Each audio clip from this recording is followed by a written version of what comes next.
You are listening to Radio Long Island City, recorded at our studios near Hell Gate, 9 kilometers north of the Harbor Hill Moraine. And now, the Observatory.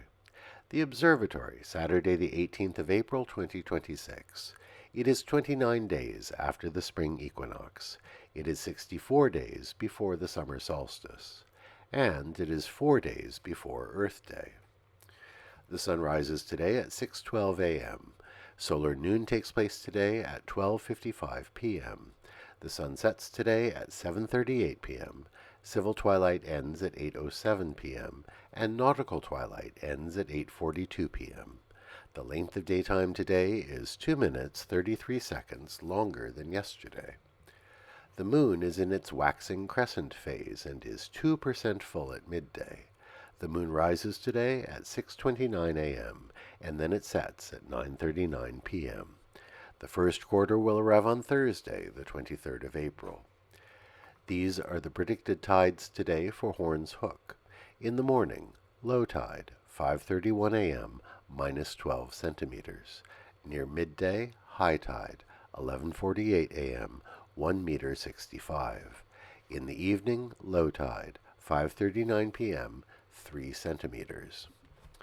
In our shared realm of plants and animals, since the cherry trees have been calling attention to themselves these last few weeks, we wonder if our listeners in the neighborhood have noticed anything peculiar about many of their trunks. Many of the cherries have rather thick, very straight trunks that stop abruptly at the top, and the flowering branches sprout from the top almost like flowers in a vase. Other trees have a great knot of wood at the base, from which a more slender trunk rises, starting about a foot from the ground. These are signs that the trees have been grafted, with branches from an ornamental variety inserted into a base from a more resilient rootstock. Once the graft has been made, the tree grows as a single unit. Grafting is rare among the other street trees, but with cherries and a few other ornamentals, it's a way of making sure delicate trees have the best chance of thriving. Commemorations. On this day in 1688, the Germantown Quaker petition against slavery was presented to the Dublin, Pennsylvania monthly meeting of the Society of Friends. At the time, Quakers were not known for abolitionism, and in fact were broadly accepting of the practice of slavery.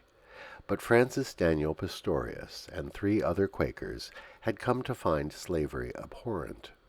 In the petition they wrote, "There is a saying that we should do to all men like as we will be done ourselves, making no difference of what generation, descent, or color they are.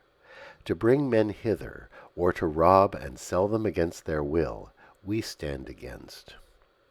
This was the first formal written denunciation of slavery in North America. It was not adopted by the meeting, but it sowed a seed of abolitionist sentiment that would grow with time. On this day in 1895, New York State passed an act making the establishment of free public bathhouses mandatory for all cities in the state. In a time when hot and cold running water was still a luxury, it ensured everyone had access to a clean, safe, accessible place to bathe. What a gesture of basic human dignity. Today is the anniversary of the 1906 San Francisco earthquake, which killed 4,000 people and destroyed 3/4 of that city.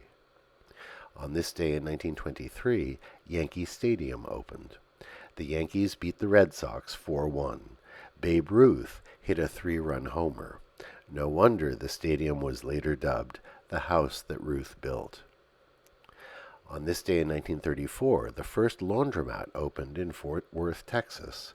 Dubbed the Washateria, it had just 4 washing machines and no dryers. The machines were not coin-operated either. An attendant turned on the machines for customers. But it was the forerunner of the familiar laundromats we know today. As we approach Earth Day, we remember the speech President Jimmy Carter gave to the nation on this day in 1977. The oil crisis of the 1970s had wreaked havoc with the economy, and Carter said addressing this together was what he called the moral equivalent of war. Carter laid out a 10-point plan. In it, he called for a national effort to conserve energy. He proposed creating a new Department of Energy to guide energy policy and a strategic petroleum reserve to protect us from disruptions in supply. He also promoted weaning ourselves from fossil fuels, developing new sources of renewable energy. Interestingly, he also argued for an increase in coal usage, since we have so much of it here. Carter's plea for energy conservation and transition to renewables would later be entirely undone under President Reagan. Given current events, just imagine a country with a decentralized energy grid largely independent of petroleum. And that is the Observatory, Saturday the 18th of April, 2026.